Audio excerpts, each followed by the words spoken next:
Alors justement, notre travail, donc, il est effectivement assez généraliste parce on doit embrasser plusieurs, aller sur plusieurs métiers presque. Mais on est aussi obligé d'être un peu spécialiste dans notre travail.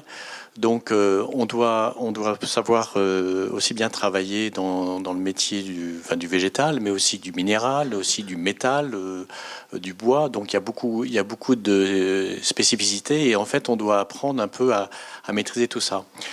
Et notre travail, il va effectivement de la conception jusqu'à la réalisation. Alors pas tout le temps. Mais bien souvent, on doit emmener donc, notre travail sur le temps long. Avec aussi une adaptation de notre projet. Au départ, il y a une intention, au départ, il y a un programme qui est défini par la maîtrise d'ouvrage. Déjà, il y a peut-être un premier recalage à faire parfois sur le programme parce qu'il y avait ce qui était espéré ou compris dans un sens, et puis finalement, dans la réponse qu'on peut apporter, elle n'est pas tout à fait comme ça, et puis les choses ont évolué entre le moment où le maître d'ouvrage a fait son cahier des charges et au moment où on doit y répondre. Et puis, il y a ensuite, il y a toute l'évolution du projet. Alors, c'est vrai qu'il y a longtemps, on faisait un projet tout seul, pratiquement avec notre maître d'ouvrage. La population n'était pas prise en compte, ou très peu. Je me rappelle, il y a très longtemps, des projets, on faisait ça, oui, en chambre, entre guillemets, quoi, avec les techniciens, les élus et puis les spécialistes que nous étions. Donc on avait une lourde charge, en fait, on avait une responsabilité très importante, parce qu'on disait, il est les sachants, il va savoir tout faire, il va tout résoudre. Et c'était un peu casse-figure. Et puis, heureusement, maintenant, on verra tout à l'heure dans la présentation, c'est que le travail maintenant est beaucoup plus participatif. Et c'est très riche, c'est plus compliqué pour nous, c'est un peu plus, il faut réapprendre à travailler avec les autres et à être humble finalement, travailler de manière un peu plus modeste. Mais ça apporte beaucoup de choses et ça permet après d'avoir un projet en tout cas très partagé. Donc, pour résumer un peu plus, là, effectivement, on travaille sur des parcs, des jardins, comme le disait Gaël aussi, des petits quartiers, des bourgs, on verra sur les présentations plus tard, et puis des territoires beaucoup plus larges. Donc, on doit travailler donc sur ces différentes échelles, et avoir un peu toujours la même façon de faire, même si on est sur une petite parcelle. Alors, on ne va pas faire un zoom arrière sur toute la moitié du territoire, mais on doit retrouver un peu, je dirais, un contexte à chacun des projets, même sur une petite taille. Et donc, on doit aussi appréhender le changement. Et c'est là où c'est un peu... on a une boule de cristal qui n'est pas toujours... facile, et on essaye c'est un peu par tâtonnement, on se dit tiens, ça risque d'évoluer comme ça, tel usage va être plutôt comme ci, comme ça, et c'est là où justement la concertation ou la co-construction est vraiment intéressante, et ça permet d'éviter certains écueils. On voulait justement vous présenter un peu à la fois les échelles sur lesquelles on est amené à travailler aujourd'hui, qui peuvent être parfois très larges à l'échelle des grands territoires. Là, on vous présente le territoire de la métropole Nantes-Saint-Nazaire, sur laquelle, par exemple, ma paysagiste a pu travailler sur une étude qui s'appelle l'étude Eau et Paysage, lancée par le pôle métropolitain Nantes-Saint-Nazaire, qui avait jusqu'à maintenant pour mission de travailler en particulier sur le schéma de cohérence territoriale, le SCOT, et qui, avec un ensemble de communautés de communes, a lancé un appel d'offres assez conséquent sur la question très ouverte de l'eau et des paysages. Donc différentes communautés de communes qui ont travaillé avec le pôle métropolitain, qui avait plutôt, jusqu'à maintenant, un rôle de lien entre les territoires, d'équilibrage, de choses plutôt de l'ordre du schéma de cohérence et de schéma urbain, pour aller vers de l'opérationnel, en fait, avec différentes communes qui ne bénéficient pas forcément de services d'ingénierie pointus ou qui ont peu de moyens pour arriver à étudier leur territoire avec des équipes pluridisciplinaires conséquentes. Et en fait, le travail a consisté à analyser plusieurs fils d'eau plusieurs territoires traversés par l'eau, d'appréhender une mosaïque de paysages complexes sur le territoire qui est quasiment le département. Finalement, on est assez proche des limites départementales. Et on a pu aborder des sujets très vastes comme par exemple la mise en valeur du territoire de Blain qui se situe plutôt autour d'un massif forestier qui est la forêt du Gavre. On a travaillé sur un fil d'eau qui est celui de l'Isaac qui est en lien très étroit avec le canal de Nantes à Brest, mais aussi avec l'Erdre qui rentre jusqu'au cœur de Nantes. Le sillon de Bretagne, il y a des territoires étudiés qui étaient sur Savenay, Cordemais, Lavaux-sur-Loire. Et puis le Marais de Brière, la redécouverte du Marais de Brière, qui est un territoire un peu intérieur, qui est moins connu finalement que les marais salants qu'on va avoir à Guérande, des territoires comme ça à faire découvrir aussi de manière touristique. Donc il y a finalement une double lecture qui s'est jouée sur ces notions de grand territoire. C'est à la fois de révéler des paysages ruraux, la notion aussi d'arrière-pays, puisqu'on est sur une frange à l'arrière du littoral, donc où il y a vraiment une richesse très très forte de paysages. Donc ça a été de révéler ces territoires-là pour derrière mettre en place des études, on va dire, de faisabilité, un peu en entonnoir, on va dire, on part du grand territoire et on arrive sur des interventions, des réalisations concrètes dont je vous montrerai quelques exemples par la suite. Ça peut être un petit belvédère, ça peut être l'aménagement d'une place à l'entrée du Marais de Brière, ça peut être différentes façons d'intervenir sur le territoire pour le faire découvrir, pour le parcourir, et puis pour avoir une attention particulière sur la question de la fragilité des paysages d'eau. Donc là, c'était finalement, moi, c'est la première fois que je travaillais sur un territoire aussi large, et dans une complexité qui est à appréhender, à rendre lisible et compréhensible par un groupe d'élus, et puis après par des groupes d'habitants, puisqu'on travaille aussi sur chacun des territoires avec chaque Comcom, avec des groupes d'habitants ou en concertation.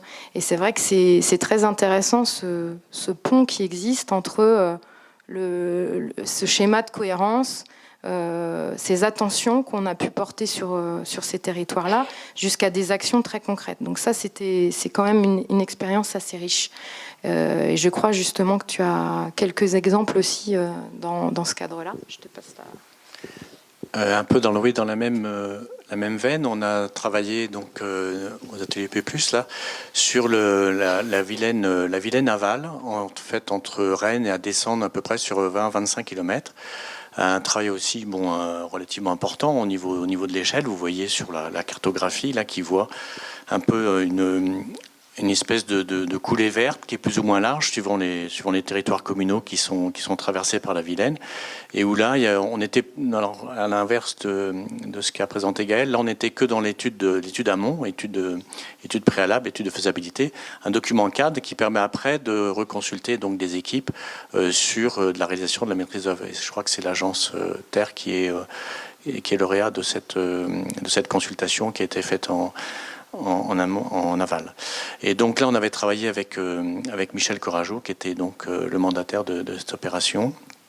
On était peut-être mandataire, je ne sais pas. J'ai une collègue qui a travaillé sur le dossier. Moi, je n'ai pas travaillé particulièrement sur ce dossier-là. J'ai travaillé sur d'autres dossiers où il y avait aussi une notion de grand paysage. C'était tout ce qui était la politique de l'équipement, tout ce qui était le paysage, 1% paysage et développement, par rapport aux infrastructures routières, où il y avait toute une problématique sur, je dirais, le maintien d'une qualité paysagère aux abords des grandes structures, des grandes infrastructures routières. Donc ça, il y a une quinzaine d'années, et on a fait quelques grands projets comme ça, notamment sur toutes les routes structurantes du Finistère et aussi entre la Charente-Maritime et la Charente et le Limousin, donc un grand territoire. Il y avait plus de 150 km de routes à analyser, et avec un fuseau d'analyse qui était en fait le périmètre de covisibilité. Donc parfois c'était un périmètre qui était extrêmement profond. Quand on était sur une vallée, ça allait jusqu'à 10 km. Et donc il fallait donner un peu les règles du jeu et travaillé beaucoup avec les élus aussi sur la façon de gérer, je dirais, l'arrivée d'une nouvelle infrastructure routière pour pas avoir d'effets entre guillemets perverses sur les zones d'activité qui viennent s'agglutiner aux échangeurs, sur l'appauvrissement de certains des arrières de parcelles. Enfin, il y avait tout un travail qui était très très important et en amont donc de tout ce qui pouvait se faire après en réalisation en travaux.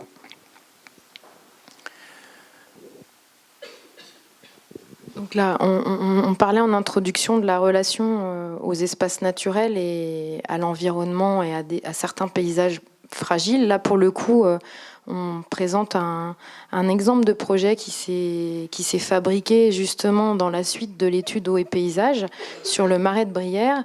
C'est une toute petite action qui fait partie d'un ensemble plus important d'actions.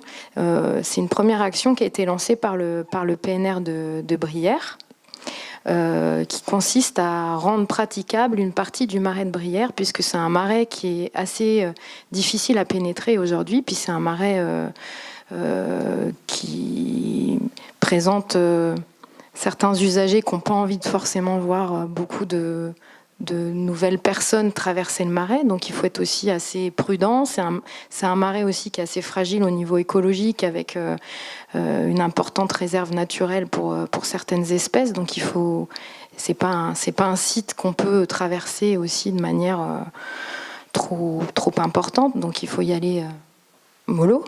Et c'est un paysage d'eau, donc c'est un paysage qui est couvert par l'eau une bonne partie de l'année. Et du coup, le projet du PNR, ça a été de mettre en place un platelage et une boucle de circulation pour faire découvrir les caractéristiques du marais avec les différentes douves, les espèces qui peuvent être présentes sur ce territoire-là, la saisonnalité, la question du niveau d'eau, la manière dont fonctionne le marais, qui est un marais très spécifique, un marais indivis qui est censé appartenir à l'ensemble des habitants du territoire de Brière, et qui est un marais aussi qui est chassé, où il y a pas mal de chasseurs qui justement revendiquent aussi ce morceau de territoire. C'est un marais qui est peu navigué, mais avec des contraintes très particulières qui sont celles des chalands. Donc on n'a pas le droit de faire par exemple du canoë dans le marais de Brière. Il faut être en chaland, en bois, il y a certaines normes liées aussi au PNR qui protègent en fait ce territoire-là. Donc là voilà, on a installé une première intervention qui est une boucle de découverte piétonne. Là, c'est une photo qui a été prise au printemps avant l'ouverture de ce site-là. C'est à Saint-Malo-de-Guersac. Donc c'est une première action pour faire découvrir le marais de Brière. Et ça, c'est une suite d'eau et paysage directement. Et il y a des aménagements qui vont être réalisés dès l'an prochain à Saint-Malo-de-Guersac sur l'ancien port de Rosé, qui est directement en connexion avec cette boucle de découverte d'immersion en Brière. Une des suites aussi des études eau et paysage, ça a été notamment de travailler sur la voie verte qui relie le Gavre à Bouvron. Alors qu'est-ce que c'est une voie verte ? Une voie verte, là, c'est une ancienne voie ferrée désaffectée la décision a été prise de redonner ce territoire-là en termes de circulation douce aux différentes communes qui sont traversées, et de créer une double piste cyclable. En fait, c'est une allée verte, donc un minimum de 3 mètres de large praticable pour les cycles et les randonneurs, qui met en lien les territoires. Alors là, ce qui est intéressant, c'est que pour le coup, il y a le travail sur un fil assez étroit du territoire, mais qui traverse différentes séquences du paysage et qui traverse aussi différentes communes avec son propre niveau d'équipement, ce qu'on peut y trouver. Il y a aussi tout un travail sur comment, depuis la commune, on va venir rejoindre cette voie verte, et depuis cette voie verte, on peut découvrir aussi l'intérieur du territoire. Donc c'est assez intéressant parce que c'est un double regard sur une action très contrainte dans l'espace. Dans le même esprit, on a fait 2 autres études. Je peux laisser l'image. On n'a pas d'image là, enfin j'en ai pas voulu en mettre aussi trop.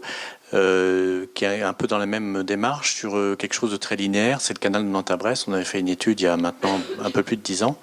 Et oui, il y avait aussi donc cette notion de relais, d'espace de relais, notamment au niveau des écluses, pour aller découvrir l'arrière-pays ou aller vers les villages qui sont traversés.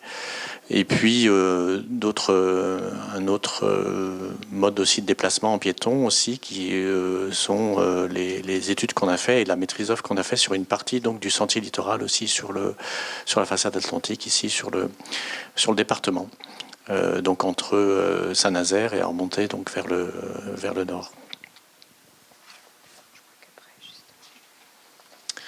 Alors, autre travail que peut faire un paysagiste aussi, c'est intégrer aussi dans une équipe pluridisciplinaire, comme ici donc pour le PLUI donc de la communauté d'agglomération de La Rochelle, pour laquelle on était associé donc avec d'autres bureaux d'études, notamment un consultant et puis un Créocéan, donc un cabinet